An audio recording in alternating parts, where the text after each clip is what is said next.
السلام عليكم ورحمة الله وبركاته. الحمد لله البارئ الخلاق الكريم الرزاق، وأشهد أن لا إله إلا الله وحده لا شريك له ما لنا من دونه من ولي ولا واق، ولا ينفع من بطشه طبيب ولا راق. وأشهد أن سيدنا ونبينا محمدا عبد الله ورسوله ذو الشمائل الكريمة والأخلاق، صلى الله تعالى عليه وعلى آله وصحبه إلى يوم الدين والتلاق. أما بعد، فأعوذ بالله من الشيطان الرجيم. بسم الله الرحمن الرحيم. ولا يأتل أولو الفضل منكم والسعة أن يؤتوا أولي القربى والمساكين والمهاجرين في سبيل الله وليعفوا وليصفحوا ألا تحبون أن يغفر الله لكم والله غفور رحيم। আল্লাহ তাআলা ইরশাদ করেন, আর তোমাদের মধ্যে যারা মর্যাদা ও প্রাচুর্যের অধিকারী তারা যেন এমন কসম না করে, এমন শপথ না করে যে তারা নিকটাত্মীয়দের, মিসকিনদের ও আল্লাহর পথে হিজরতকারীদের কিছুই দিবে না, আর তারা যেন তাদের ক্ষমা করে দেয় এবং তাদের দুষ্ত্রুটি যেন মার্জনা করে, উপেক্ষা করে। তোমরা কি পছন্দ করো না যে আল্লাহ তোমাদের ক্ষমা করে দেন? আর আল্লাহ বড়ই ক্ষমাশীল, পরম দয়ালু। মাদিনাতুল মুররা এর এই মসজিদে আয়োজিত আজকের এই দারসুল কোরআনে উপস্থিত সম্মানিত প্রাণপ্রিয় আমার মুসল্লি ভাইরা, সূরাতুন নূরের একটি আয়াত 22 নম্বর আয়াত তিলাওয়াত করে এর সহজ সরল বাংলা অনুবাদ উপস্থাপন করেছি। এই একটি আয়াতের আলোকে যে বিষয় আলোচনা করব সেটি হচ্ছে নিকট আত্মীয়দেরকে বিভিন্ন সময় খরচ দেয়া, এর ফজিলত কি, এবং তাদের পক্ষ থেকে যদি কোনো কষ্টদায়ক কথা আপনি শুনে থাকেন, ক্ষমা করা, উপেক্ষা করা, মানুষকে উপেক্ষা করা, মানুষকে ক্ষমা করা, এর সওয়াব, এর পুরস্কার, এর প্রতিদান কি, এই বিষয়ে আমরা আজ আলোচনা উপস্থাপন করব ইনশাআল্লাহ। সম্মানিত ভাইরা, এই আয়াতের একটি শানুন নুজুল, সাবাবুন নুজুল রয়েছে।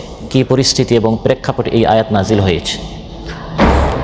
এই উম্মতের সবচেয়ে উত্তম ব্যক্তি হচ্ছেন রাসূল সাল্লাল্লাহু আলাইহি সাল্লামের পর তার সবচেয়ে কাছের বন্ধু হযরত আবু বকর সিদ্দিক রাদিয়াল্লাহু আনহু।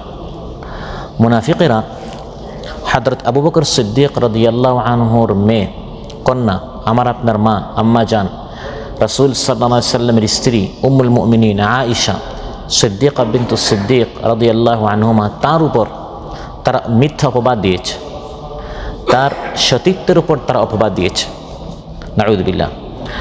এবং পুরা মদিনা সমাজে মুনাফিকরা ব্যাপকভাবে আয়েশা রাদিয়াল্লাহু আনহার সম্মান নিয়ে তারা এত বেশি অপপ্রচার চালিয়েছে। মুনাফিকরা তো অপপ্রচার চালিয়েছে, অনেক সরল মনা মুসলমানরা এটা অনেকটা ওই আলোচনায় লিপ্ত হয়ে গেল যে শুনেছ আয়েশা কি করেছে। এই ঘটনাকে ইফকের ঘটনা বলা হয়, মিথ্যা ঘটনা, বানোয়াট ঘটনা। আয়েশা রাদিয়াল্লাহু আনহার উপর এই অপবাদ দেওয়া হয়েছে। তো মুনাফিকদের এই অপপ্রচারের কারণে কিছু সরল মনা মুসলমানেরাও এই সকল কথায়, গুজবে কান দিয়ে তারাও আলোচনায় শরিক হয়ে গেল যে শুনেছ আয়েশা কি করেছে। যে সকল লোকেরা এই আলোচনায় শরিক হয়েছিল সাহাবীদের মধ্যে একজন সাহাবীর নাম হচ্ছে হযরত মিসতাহ বিন আসালাহ রাদিয়াল্লাহু আনহু। এই হযরত মিসতাহ রাদিয়াল্লাহু ছিলেন হযরত আবু বকর রাদিয়াল্লাহু খালাতো ভাই। হযরত আবু বকর রাদিয়াল্লাহু কি খালাতো ভাই, অর্থাৎ যার কন্যা নিয়ে, যার মেয়েকে নিয়ে এত অপপ্রচার হচ্ছে, সে আবু বকর রাদিয়াল্লাহু আপন খালাতো ভাইও মুনাফিকদের মিডিয়ার অপপ্রচারের কারণে এমনভাবে তারা বৈঠকখানায়, আড্ডাখানায়, মজলিসে, সব জায়গায় অপপ্রচার চালাচ্ছে যে তিনিও তাদের সাথে এই সকল কথায় অনেকটা শরিক হয়ে গেলেন। অথচ আবু বকর রাদিয়াল্লাহু আনহু এতদিন যাবৎ তার এই খালাতো ভাই মিসতাহ রাদিয়াল্লাহু আনহুকে বিভিন্ন সময় খরচপাতি দিতেন। হযরত মিসতাহ আর্থিকভাবে তিনি সংকটে ছিলেন, গরিব ছিলেন, মিসকিন ছিলেন। তো আবু বকর রাদিয়াল্লাহু আনহু তিনি তার খালাতো ভাইয়ের দেখাশোনা করতেন, তিনি তার বিভিন্ন সময় তাকে টাকা পয়সা দিতেন। তো যখন তিনি শুনলেন আমার আপন খালাতো ভাই, যাকে সবসময় আমি খরচপাতি দিই, যার কষ্টের সময় আমি তার পাশে ছিলাম, যার অনেকটা খরচ আমি বহন করি, সে মিসতাহ মুনাফিকদের সাথে তাল মিলিয়ে তিনিও তাদের সাথে আমার মেয়েকে নিয়ে কথা বলেছেন। মানসিকভাবে মানুষ তখন একটু কষ্ট পায়, অতি কষ্টে তিনি কসম করে বসলেন, আল্লাহর কসম, ভবিষ্যতে আমি আর এই মিস্তাহকে 1 টাকাও দিব না।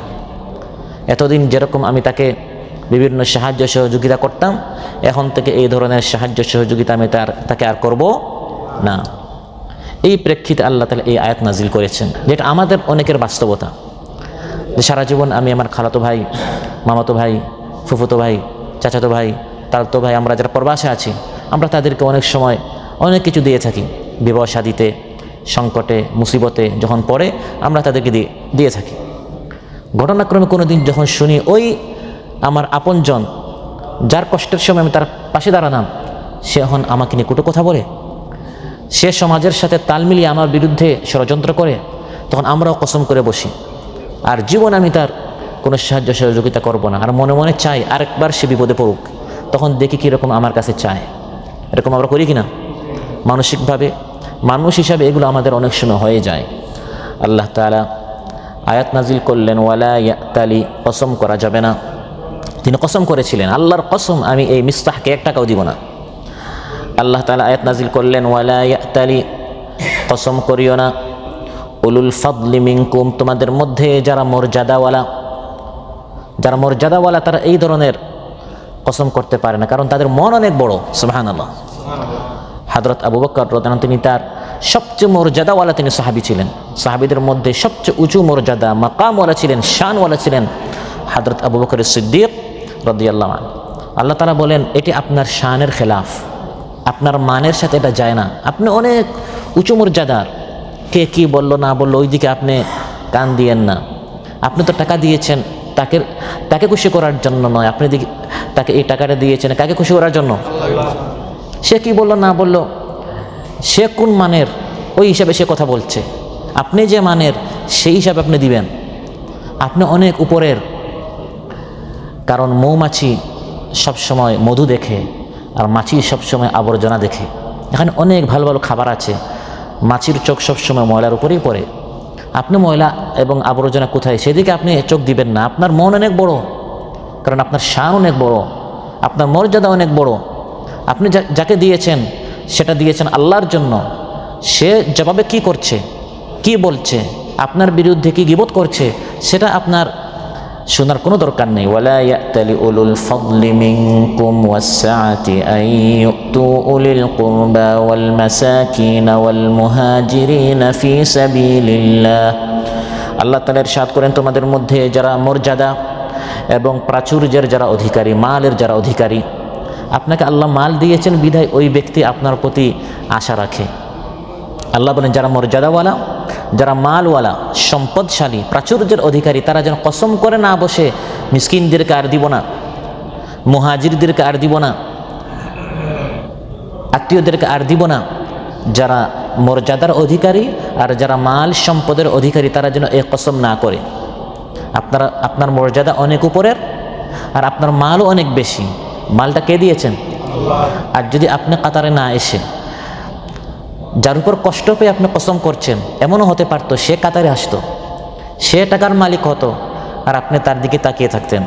আল্লাহ তাআলা সেই দৃশ্যপটটা আল্লাহ তাআলা এরকম পাল্টে দিতে পারেন কিনা? কত ধনীকে ফকির বানান, কত ফকিরকে ধনী বানান। যিনি ধনী গরিব বানান তিনি বলছেন, কসম করিও না, টাকা পয়সার অহংকারী করিও না, দিব না। দিবে না তুমি কে? মালটা তো তোমার না, মালটা সাময়িক আল্লাহ তাআলা তোমার পকেটে দিয়েছেন, তোমার অ্যাকাউন্টে দিয়েছেন, তোমাকে উপার্জন করার সুযোগ করে দিয়েছেন। আল্লাহ তাআলা চাইলে যে কোনো সময় তোমাকে মাহরুম করে ফেলতে পারেন, তোমাকে বঞ্চিত করে ফেলতে পারেন। এই আয়াত থেকে, এই আয়াত যখন নাজিল হলো, আল্লাহ তাআলা বলেন যে যারা প্রাচুর্যের অধিকারী, সম্মানের অধিকারী, তারা যেন কসম না করে যে তারা মুহাজিরদেরকে দিবে না, আত্মীয়দেরকে দিবে না এবং মিসকিনদেরকে দিবে না, বরং তারা যেন ক্ষমা করে দেয়, মাফ করে দেয়। আল্লাহ বলছেন, তোমরা কি চাও না যে আল্লাহ তাআলা ক্ষমা করে দেন? সুবহানাল্লাহ।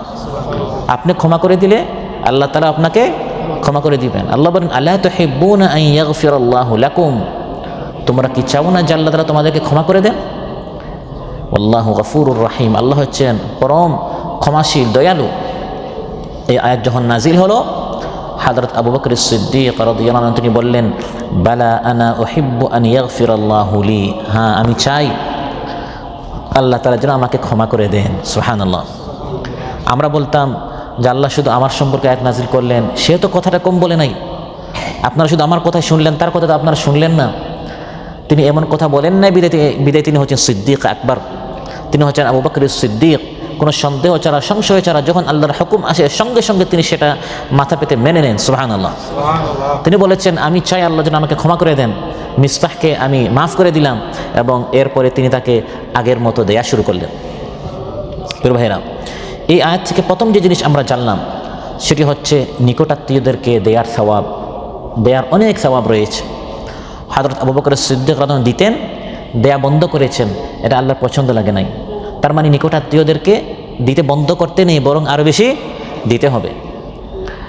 কারণ আমি আপনি যা উপার্জন করি এটা শুধু আমার আপনার মেধা, যোগ্যতা, বিচক্ষণতা এর মাধ্যমে আমরা উপার্জন করছি না, বরং এখানে আপনার স্ত্রী সন্তানের যেমন হক রয়েছে, আপনার খালাতো ভাই, মামাতো ভাই, ফুফুতো ভাই ইত্যাদি আত্মীয় স্বজন যারা গরিব মিসকিন আছে তাদের হক আছে।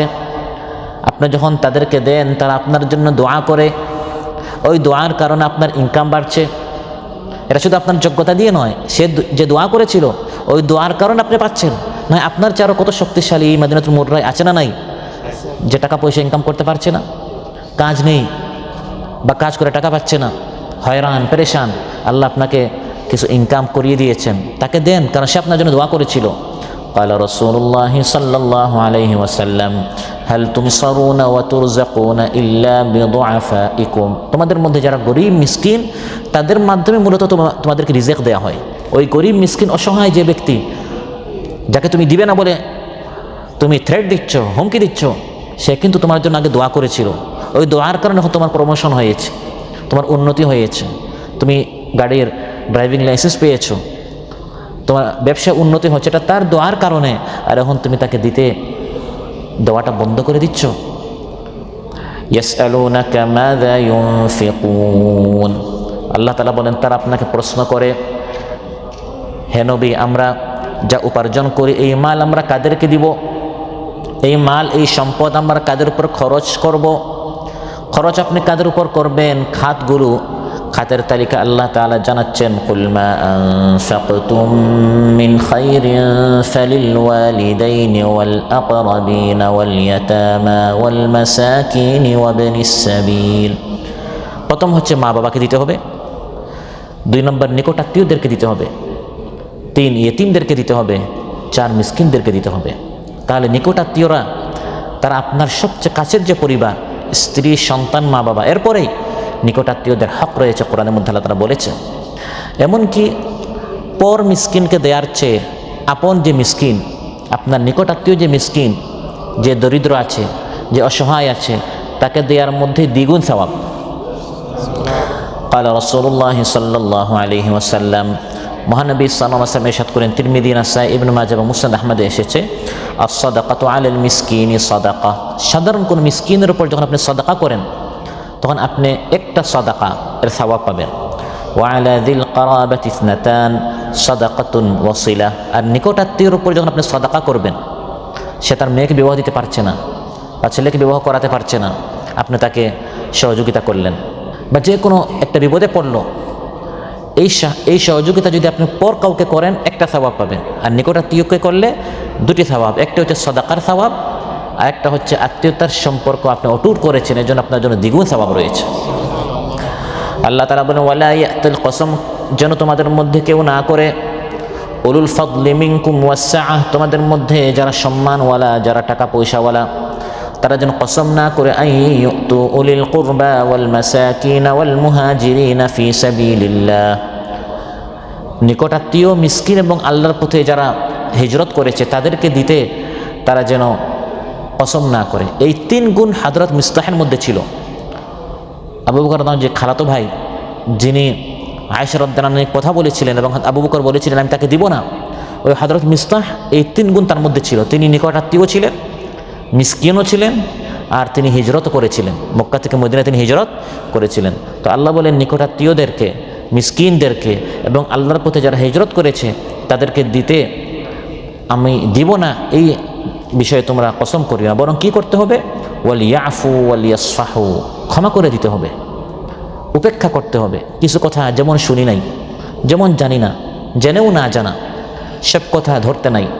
আমার আত্মীয় আমার সম্পর্কে একটা কথা বলে ফেলেছে, আমি তাকে ধরতে যাব না, বরং যে এই খবরটি আমার নিকট পৌঁছিয়েছে সে মিথ্যাবাদী হতে পারে, সে আমাদের মধ্যে শত্রুতা সৃষ্টি করার জন্য কথা বলছে, এমনও হতে পারে।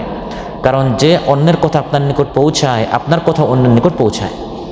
যে আরেকজনের কথা আপনার নিকট পৌঁছায়, আপনার কোথাও আরেকজনের নিকট পৌঁছায়। মান্নাম মালাকা নাম্মা আলাই। অতএব সব কথা বিশ্বাস করতে নেই। সে আপনাদের এই ভালোবাসা দেখে, অটুট সম্পর্ক দেখে তার ভিতরে জ্বলছে, সে ফাটল সৃষ্টি করতে চায়, এমনও হতে পারে। এজন্য আপনি এমন কঠিন সিদ্ধান্ত নেবেন না যে পরে আবার আফসোস করতে হয়। আল্লাহ তাআলা বলেন ওয়ালিয়াফু ওয়ালিয়াসফাহু, ক্ষমা করো, মার্জনা করো, উপেক্ষা করো। ক্ষমা করলে মানুষ লাঞ্ছিত হয় না, ক্ষমা করলে মানুষ সম্মানিত হয়। হযরত ইউসুফ আলাইহিস সালাম পরের কেউ নয়, সাধারণ আপনজন নয়, আপন থেকে আপনজন, রক্তের ভাই যারা ছিল, ভাইয়েরা মিলে তাকে অন্ধকার কুয়ায় যখন ফেলে দিল, সেখান থেকে আল্লাহ তাআলা তাকে মিশরের সিংহাসনে বসিয়ে দিলেন। এক সময় এমন আসলো, এই ভাইয়েরা তার নিকট ভিক্ষার ঝুড়ি নিয়ে তারা তার সামনে এসে হাজির হলো। ভাই আপনি আমাদেরকে কিছু দেন, আমরা দুর্ভিক্ষে পড়েছি, আমরা অসহায়। হযরত ইউসুফ আলাইহিস সালাম প্রতিশোধী বিশ্বাসী ছিলেন না, তিনি ক্ষমা করে দিলেন। তিনি তাদেরকে চিনতে পারলেন। যখন তিনি তার পরিচয় তাদের সামনে তুলে ধরলেন, তারাও তাকে চিনতে পারলো। তারা তাদের অপরাধ স্বীকার করলো। তারা বুঝতে পারলো এই যে বাদশার সামনে তারা দাঁড়িয়ে আছে, তিনি আর কেউ নন, তিনি হচ্ছেন সেই ইউসুফ, যে ইউসুফ আলাইহিস সালামকে আমরা আমাদের নিজ হাতে গুম করেছিলাম, মাটির নিচে আমরা অন্ধকার কুয়ায় ফেলে এসেছিলাম। সাধারণ কোন রাজা বাদশা হলে সঙ্গে সঙ্গে ফাঁসির রায় দিত, ধরে কারাগারে নিক্ষেপ করত। কিন্তু ইউসুফ আলাইহিস সালাম ক্ষমা করে তিনি বললেন ক্বালা লা তাসরিবা আলাইকুমুল ইয়াওমা ইয়াগফিরুল্লাহু লাকুম ওয়া হুয়া আরহামুর রাহিমিন। আজ তোমাদের উপর কোনো পাকড়াও নেই, আল্লাহ তোমাদেরকে ক্ষমা করুন, আমি তোমাদেরকে একবারই ক্ষমা করে দিলাম। সুবহানাল্লাহ। নিকটাত্মীয় থেকে নিকটাত্মীয়, আপন ভাই এত বড় অপরাধ করেছে, কিন্তু যত বড় অপরাধ করুক সে আমার ভাই, মাফ করে দিলাম। তিনি তাদেরকে আরও কাছে আনলেন, তাদেরকে সম্মানিত করলেন। আল্লাহ তাআলা তার সম্মান কমিয়েছেন না বাড়িয়েছেন? বাড়িয়ে দিয়েছেন। তার বাবা ইয়াকুব আলাইহিস সালাম যখন তার সামনে ছেলেরা আসলো, অপরাধ স্বীকার করলো, এই ছেলেরাই যারা এক সময় বাবার সামনে এসে মিথ্যা কথা বলেছিল আর বলেছিল বাবা নেকড়ে আপনার ছেলে ইউসুফকে খেয়েছে, এবং এই যে খেয়েছে এর প্রমাণ হচ্ছে দেখেন ইউসুফের জামায় রক্ত লেগে আছে। এক সময় তারা যে মিথ্যা কথা বলেছিল, হাতে নাতে যখন তারা ধরা পড়লো, পরবর্তীতে প্রমাণিত হয়েছে এই পুরাটা একটা নাটক ছিল, বানানো ঘটনায় ছিল, মিথ্যা বানোয়াট ছিল। কারণ ইউসুফকে নেকড়ে বাঘ খায় নাই, বরং তারা তাকে গুম করার চেষ্টা করেছিল। আজ ইউসুফ আলাইহিস সালাম মিশরের সিংহাসনে, ইয়াকুব আলাইহিস সালামের সামনে যখন তারা তাদের ভুল স্বীকার করলো, আল্লাহ তাআলা বলেন বাবা ইয়াকুব আলাইহিস সালাম তার সন্তানদেরকে ক্ষমা করে দিলেন। তিনি তাদেরকে বললেন ক্বালা সাউফা আস্তাগফিরু লাকুম রাব্বি ইন্নাহু হুয়াল গফুরুর রাহিম। যাও, তোমাদেরকে মাফ করে দিলাম, তোমাদের জন্য আমি আল্লাহর নিকট ইস্তিগফার করব, আল্লাহ তাআলাও যেন তোমাদেরকে ক্ষমা করে দেন। তাহলে বাবাও ছেলেদেরকে ক্ষমা করে দিলেন, আর ভাই ইউসুফ আলাইহিস সালাম ভাইদেরকে ক্ষমা করে দিলেন। এই ইতিহাস শুধু আগের নবীদের ইতিহাস নয়, বরং আমার আপনার নবী মুহাম্মদুর রাসূলুল্লাহ সাল্লাল্লাহু আলাইহি সাল্লাম তার গোটা জীবনটাই হচ্ছে ক্ষমার ইতিহাস, ক্ষমার জীবনী। কত মানুষ তার উপর অত্যাচার চালিয়েছে, কত মানুষ তাকে কষ্ট দিয়েছে, কিন্তু রাসূল সাল্লাল্লাহু আলাইহি সাল্লাম যখনই সুযোগ পেতেন ক্ষমা করে দিতেন, মাফ করে দিতেন। মক্কার অলিতে গলিতে এমন কোনো রাস্তা নেই, এমন কোনো পথ নেই যেখানে তাকে কষ্ট দেওয়া হয় নাই, তাকে রক্তে রঞ্জিত করা হয়েছে, পাথর মেরে মেরে রাসূল সাল্লাল্লাহু আলাইহি সাল্লামকে নিপীড়িত করা হয়েছে। কিন্তু এক সময় আল্লাহ তাআলা গোটা মক্কা বিজয় করে পুরা মক্কার চাবি রাসূল সাল্লাল্লাহু আলাইহি ওয়াসাল্লামের হাতে আল্লাহ তাআলা দিয়ে দিলেন। আমার আপনার হাতে যদি এমন ক্ষমতা আসতো তাহলে আমরা সমানে কচু এর মতো আমরা তাদেরকে মেরে ফেলতাম, কচু কাটা করতাম। মেরে মেরে সাধারণ রাজা বাদশারা পুরা এলাকা, পুরা নগরীতে লাল রং, রক্তের মাধ্যমে পুরা এলাকায় লাল একটি রং হয়ে যায়। কিন্তু আল্লাহ তাআলা রাসূল সাল্লাল্লাহু আলাইহি সাল্লামকে ক্ষমাশীল করে, রাউফুর রাহিম করে পৃথিবীতে পাঠিয়েছেন। আল্লাহ তাআলা যেমন ক্ষমাশীল, রাসূল সাল্লাল্লাহু আলাইহি সাল্লাম তিনি ক্ষমাশীল ছিলেন। মক্কার ক্ষমতা যখন তার হাতে আসলো, মহানবী সাল্লাল্লাহু আলাইহি সাল্লাম তাদেরকে প্রশ্ন করলেন, মা তাযুন্নুনা আন্নী ফাইলুম বিকুম, তোমাদের ধারণা কি এখন আমি তোমাদের সাথে কেমন আচরণ করব? মক্কার বড় বড় লিডার যারা ছিল, নেতা যারা ছিল, তারা সামনে বসা, তারা অপেক্ষায় আছে। রাসূল সাল্লাল্লাহু আলাইহি সাল্লাম এখন হুকুম করবেন, এক একজনের গর্দান এখন উড়িয়ে দেয়া হবে। মহানবী সাল্লাল্লাহু আলাইহি সাল্লাম যখন তাদেরকে প্রশ্ন করলেন, তোমাদের কি ধারণা আমি তোমাদের সাথে এখন কি আচরণ করব? এতদিন যাবৎ তোমরা যে নিপীড়ন চালিয়েছিলে আমি এর প্রতিশোধ কি এখন নিব? তারা বলল, আখুন করিম ওয়াবনু আখিন করিম, আপনি একজন সম্মানিত ভাই, আপনি একজন সম্মানিত ভাতিজা। মুরব্বীরা বলল ভাতিজা, সমবয়স্ক তারা বলল ভাই। সম্মানিত ভাই তার ভাইয়ের সাথে, ভাতিজা তার চাচার সাথে যেমন আচরণ করতে পারে, আমরা আপনার কাছ থেকে তেমন সুন্দর আচরণ কামনা করি। রাসূল সাল্লাল্লাহু আলাইহি ওয়াসাল্লাম তাদেরকে বললেন, আমার ভাই ইউসুফ আলাইহিস সালাম তার ভাইদেরকে যেমন ক্ষমা করে দিলেন, আমি আজ আমার ভাইদেরকে, আমার চাচাদেরকে বলছি, ইযহাবু ফাআনতুমুত তুলাকা, যাও সবাইকে আমি সাধারণ ক্ষমা করে দিলাম। সুবহানাল্লাহ। জায়গা দখল করেছে, ঘর দখল করেছে, মেরেছে, কষ্ট দিয়েছে, মক্কা থেকে বের করে দিয়েছে, নিজের দেশ থেকে বের করে দিয়েছে। বের করে দেওয়ার পরে শান্তিতে থাকতে দেয় নাই। বদরে গিয়েছে, উহুদে গিয়েছে, খান্দাকে গিয়েছে, এত কষ্ট দিল, রাসূল সাল্লাল্লাহু আলাইহি ওয়াসাল্লাম ক্ষমা করে দিয়েছেন। আল্লাহ বলেন, ওয়ালিয়াফু ওয়ালিয়াসফাহু, ক্ষমা করে দাও, মাফ করে দাও। তুমি কি চাও না আল্লাহ তাআলা তোমাকে ক্ষমা করে দেন?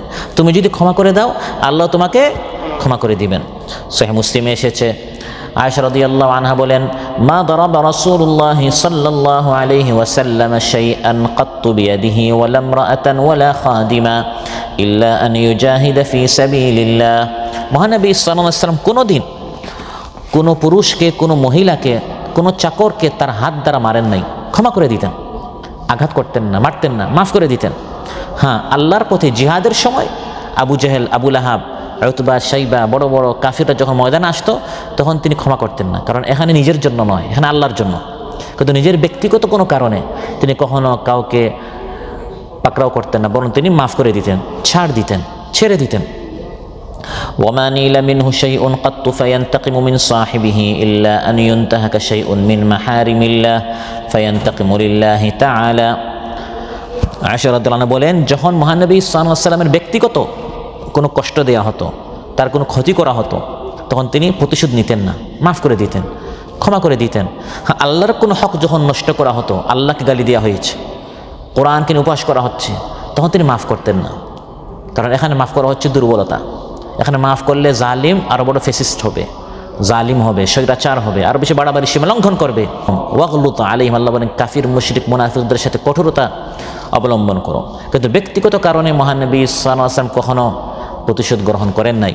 বুখারী মুসলিম এসেছে, ইবনে মাসউদ রাদিয়াল্লাহু বলেন, কাআন্নী আনজুরু ইলান নবী সাল্লাল্লাহু আলাইহি ওয়াসাল্লাম ইয়াহকি নাবিয়্যান মিনাল আম্বিয়া দারাবাহু কওমুহু ফাআদমুহু ওয়া হুয়া ইয়ামসাহু আদ-দাম'a আন ওয়াজহিহি ওয়া ইয়াকুল আল্লাহুম্মা ইগফির লিকওমি ফাইন্নাহুম লা ইয়ালামুন। হযরত ইবনে মাসউদ রাদিয়াল্লাহু বলেন যে আমি মহানবী সাল্লাল্লাহু আলাইহি ওয়াসাল্লামকে দেখছি, আমার চোখে এখন ওই দৃশ্য আমার চোখের সামনে আমি এখনো দেখতে পাচ্ছি যে তিনি একজন নবীর কথা বলছেন, ওই নবীকে তার কওম মারতে মারতে রক্তে রঞ্জিত করেছে, তিনি তার চেহারা থেকে রক্তের চিহ্ন মুছার সময় বলছেন, হে আল্লাহ আমার কওমকে মাফ করুন, ক্ষমা করুন, তারা না জেনে আমার সাথে এমন আচরণ করছে। আমরা হলে লানত করতাম, অভিশাপ করতাম, মরে না কেন, ধ্বংস হয় না কেন, হালাক হয় না কেন, শেষ হয় না কেন, কিন্তু নবীরা ক্ষমা করে দিতেন, মাফ করে দিতেন। এবং এই ক্ষমা সব ক্ষেত্রে হতে হবে। স্বামী স্ত্রীর মধ্যে দাম্পত্য জীবনে অনেক ধরনের, স্বামী চায় না স্ত্রী এমন কাজ করে বসে, স্ত্রী চায় না স্বামী এমন অনেক কাজ করে বসে। আল্লাহ তাআলা বলেন ক্ষমা করো, ওয়া আন তা'ফু আকরাবু লিত-তাকওয়া, ক্ষমা করতে হবে, অন্যথায় দাম্পত্য জীবন টিকবে না, অশান্তি বাড়বে। অনেক কিছু আপনি যেমন স্ত্রী শুনেন নাই, শুনেছেন একটা কথা সে বলেছে, যেমন শুনেন উপেক্ষা করেন, মাফ করেন, আর তাকেও এরকম অনেক কিছু ছাড় দিতে হবে। মুআশারাত সাংসারিক জীবনে যেমন মাফ করতে হয়, মুআমালাত লেনদেনের ক্ষেত্রে ছাড় দিতে হবে। সব জায়গায় কঠোরতা, পাই পাই করে হিসাব করা, ভালো করে ধরা, এই সকল নীতি যদি আপনি অবলম্বন করেন তাহলে অন্যরাও আপনার সাথে এমন নীতি অবলম্বন করবে। আর যদি লেনদেনের ক্ষেত্রে আপনি ছাড় দেন, সহজ আপনি যদি করেন মানুষের সাথে, তাহলে আপনার সাথেও সবাই সহজ নীতি অবলম্বন করবে। বুখারী মুসলিমে এসেছে, قال رسول الله صلى الله عليه وسلم كان تاجر يداين الناس فإذا رأى معسرا قال لفتيانه تجاوزوا عنه لعل الله أن يتجاوز عنا فتجاوز الله عنه। একজন ব্যবসায়ী ছিল, বুখারী মুসলিমের বিশুদ্ধ বর্ণনা। একজন ব্যবসায়ী ছিল, যখন কারোর সাথে সে চুক্তি করত, লেনদেন করত, সে তার চাকরদেরকে বলতো যে ওই চুক্তির সময় তোমরা ছাড় দিও, লেখা এগ্রিমেন্ট 1 মাসের ভিতরে টাকা দিতে হবে, যদি ওই দ্বিতীয় পক্ষ টাকা দিতে না পারে ছাড় দাও, সুযোগ দাও, বিষয়টা সহজ করে দাও, হতে পারে আল্লাহ তাআলা আমাদের প্রতিও দয়া করবেন। সে এরকম তার চাকরদেরকে বলতো, তো তোমরা মানুষের উপর দয়া করো, আল্লাহ আমাদের উপর দয়া করবেন, তোমরা মানুষদেরকে ছাড় দাও, আল্লাহ আমাদেরকে ছাড় দিবেন। শেষের সময় তার চাকরদেরকে এমন কথা বলতো। মহানবী সাল্লাল্লাহু আলাইহি ওয়াসাল্লাম ইরশাদ করেন, কিয়ামতের দিন আল্লাহ তাআলা বলবেন, তুমি যেরকম লেনদেনের সময় মানুষদেরকে ছাড় দিতে, আজ আমি আল্লাহ তাআলা তোমাকে ছাড় দিলাম। তাহলে মুআশারাত, মুআমালাত দৈনন্দিন জীবনেও আমাদেরকে এভাবে অনেক কাজ, আপনার কলিগ, আপনার রুমমেট, আপনার ঘরে, আপনার রুমে, আপনার ভিলায়, আপনার আশেপাশে থাকে, অনেক এমন কাজ হয়ে যায় একবারে হালকা থেকে হালকা বিষয়ে এমনভাবে ধরি, ফলে আপনারও টেনশন বাড়বে, তারও টেনশন বাড়ে, আপনারও টেনশন বাড়ে, আপনারও অস্থিরতা বাড়বে, এবং এমন মানুষের সাথে চলাও মুশকিল। এরকম ছাড় দিবেন, একসাথে রান্না করেন, একসাথে খান, একসাথে ঘুমান, এক রুমে থাকেন, একসাথে আপনার কাজ করেন, ডিউটি করেন, ব্যবসা করেন। এভাবে দৈনন্দিন জীবন চলতে গিয়ে অনেক কিছু উপেক্ষা করতে হয়। ওয়ালিয়া আফু ওয়ালিয়া সোহাল্লা, মানে ক্ষমা করো। আবু দাউদ এবং তিরমিজিতে এসেছে, এক ব্যক্তি এসে বলল, ইয়া রাসূলুল্লাহ, আমার চাকর যে আমার নিকট কাজ করে, সে তো এত ভুল করে, কামনা আফু আনিল খাদিম, আর কত আমি তাকে মাফ করব। মহানবী সাল্লাল্লাহু আলাইহি ওয়াসাল্লাম খামোশ থাকলেন। সে কথাটি বারবার বলল, ইয়া রাসূলুল্লাহ, কতবার আমি তাকে ক্ষমা করব? মহানবী সাল্লাল্লাহু আলাইহি ওয়াসাল্লাম ইরশাদ করলেন, উফু আনহু ফি কুল্লি ইয়াউমিন 70 মাররা, 70 বার মাফ করে দাও, মাফ করো। তাহলে আল্লাহ তাআলা তুমি কত গুনাহ করো আল্লাহর সাথে, উঠতে বসতে, চলতে ফিরতে, দেখতে শুনতে। আল্লাহ যদি তোমাকে প্রথমবারই ধরে ফেলতেন, তাহলে এতক্ষণ আমরা সব অন্ধ হয়ে যেতাম। এই খারাপ জিনিস দেখলে কেন অন্ধ, অবৈধ জিনিস শুনলে কেন বধির, গীবত করলে কেন বুবা। তাহলে আল্লাহ তাআলা যদি আমাদের সাথে এরকম কঠোরতা অবলম্বন করতেন, সবাই আমরা বুবা হতাম, বধির হতাম, ল্যাংড়া হতাম, পাগল হতাম। কিন্তু আল্লাহ তাআলা ছাড় দিচ্ছেন, মাফ করছেন। এজন্য আর রাহিমুনা ইয়ারহামুহুমুর রহমান, যারা মানুষের উপর দয়া করে, ক্ষমা করে, মাফ করে, ছাড় দেয়, রহমান তাদের উপর দয়া করে। জাহিলি জামানায় তারা বলতো, আলা লা ইয়াজহালান্না আহাদুন আলাইনা ফানাজহালা ফাওকা জাহলিল জাহিলিনা, কেউ যেন আমাদের উপর বাড়াবাড়ি না করে, তাহলে সে যতটুকু বাড়াবাড়ি করবে আমরা তার উপর আরও বেশি বাড়াবাড়ি করব। 1 লাশ ফেললে আমরা 10 লাশ ফেলবো। এটা জাহিলি জামানায় ছিল। আল্লাহ তাআলা আয়াত নাজিল করলেন, এরকম বাড়াবাড়ি করা যাবে না, প্রতিশোধী বিশ্বাসী হওয়া যাবে না, বরং রহমানের বান্দাদের গুণ হচ্ছে তারা ক্ষমা করে দেয়, জমিনের মধ্যে তারা নম্রভাবে তারা বিচরণ করে।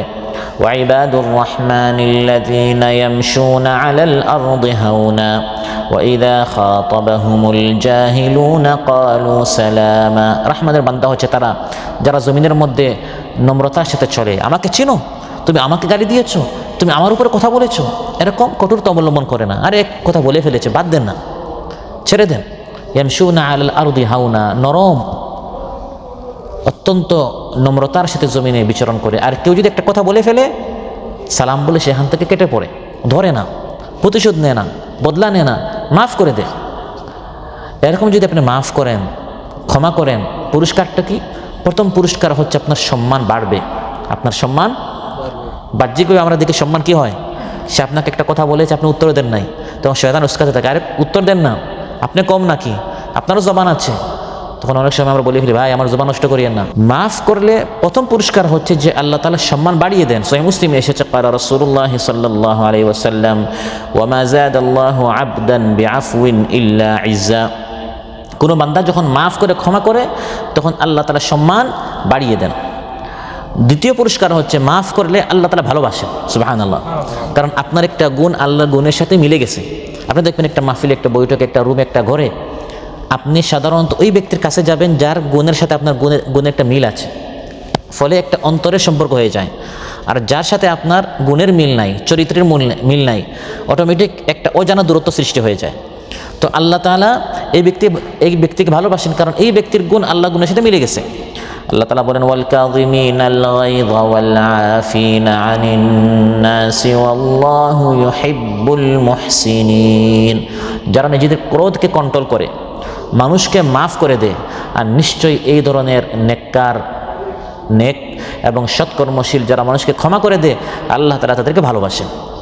তাহলে ক্ষমা করলে প্রথম পুরস্কার আপনার সম্মান বাড়বে, দ্বিতীয় পুরস্কার আল্লাহ আপনাকে ভালোবাসবেন, তৃতীয় পুরস্কার হচ্ছে যা আবু দাউদ এবং মুসনাদ আহমদে এসেছে, ক্বালা রাসূলুল্লাহ সাল্লাল্লাহু আলাইহি ওয়াসাল্লাম, মান কাযামা গায়যান ওয়া হুয়া কাদিরুন আলা আন ইউনফিযাহু দাআহু আল্লাহু আলা রুউসিল খালাইক হাত্তা ইউখায়্যিরাহু মিন আইয়িল হুরি শা।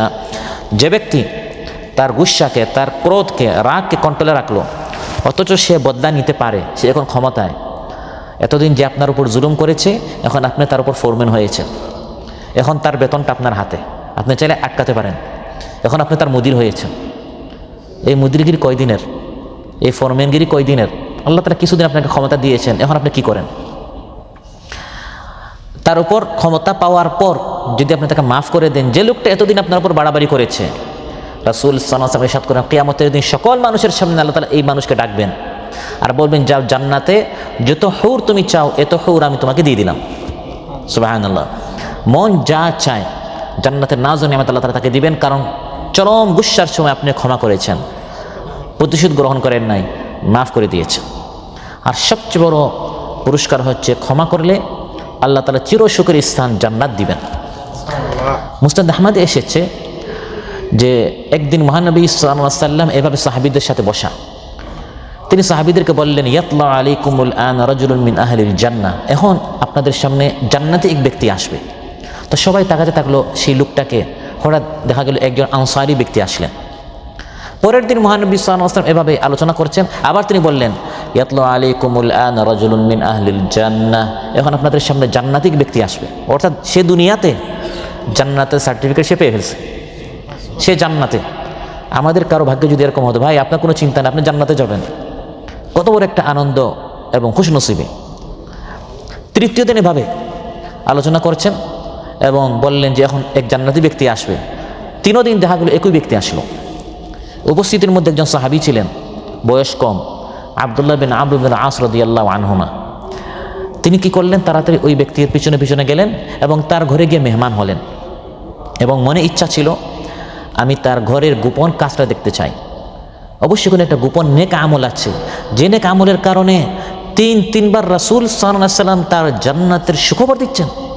তিনি বলেন, 3 দিন থাকলাম, দেখলাম এই লোকটা তেমন ইবাদত গুজার নয়, মানে তেমন বড় নাফরমান না, তবে খুব একটা যে তাহাজ্জুদ গুজার বা রাত দিন আল্লাহর প্রতি দিচ্ছে, রোজা রাখছে এমন নয়, সাধারণ 5 ওয়াক্ত নামাজ পড়ে, উইতরের নামাজ, সুন্নতের নামাজ এরকম, কিন্তু খুব একটা যে পুরা দিন রাত সে নফল নামাজ পড়ছে, তিলাওয়াত করেছে এমন নয়, সাধারণ একজন মুসলমান যেভাবে থাকে এভাবে। 3 দিন পর আমি আর সবর করতে পারলাম না।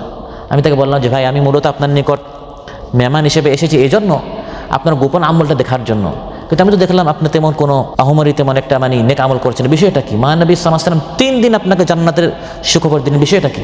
তিনি বললেন, মা হুয়া ইল্লা মা রাআইত, আমার আমল এটাই যেটা আপনি দেখেছেন।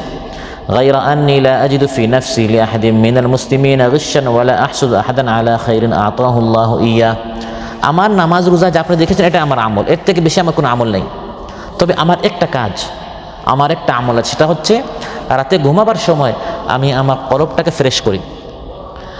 কে আমাকে গালি দিল, কে আমাকে কি করলো, কালকে ঘুম থেকে উঠে আগে বদলা নিতে হবে, মারতে হবে, প্রতিশোধ নিতে হবে, এগুলো না। আমি রাতে ঘুমাবার আগে আমার মনটা একবার পরিষ্কার করি, কারোর প্রতি আমার কোনো হিংসা নেই, বিদ্বেষ নেই। তখন তিনি বললেন, হাদিহি আল্লাতী বালাগাত বিকা ওয়া হিয়া আল্লাতী লা নুতিক, এই আমলটাই আপনাকে এত উপরে নিয়ে গিয়েছে এবং এই আমলটা আমরা অনেকেই করতে পারি না।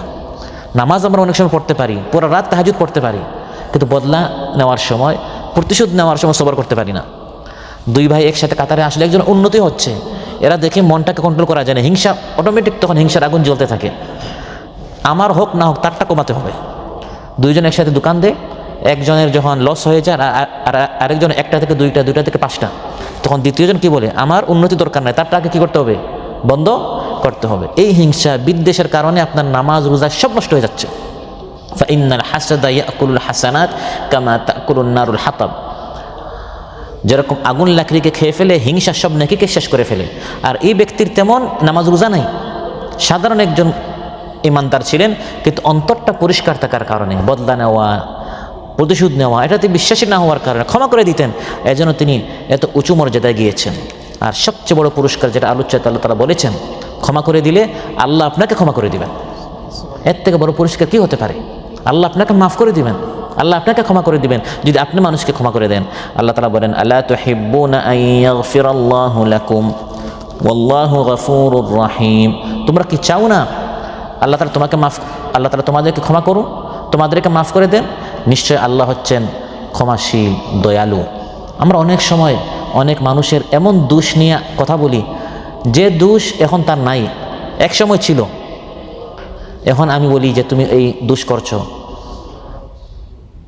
অথচ সে হতে পারে এই গুনাহ থেকে তওবা করে ফেলেছে।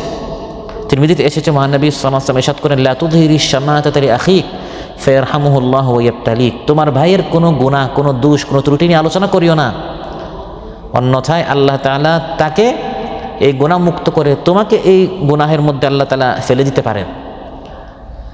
আল্লাহ তাআলা তাকে ক্ষমা করে দিতে পারেন, আপনাকে ক্ষমা নাও করতে পারেন।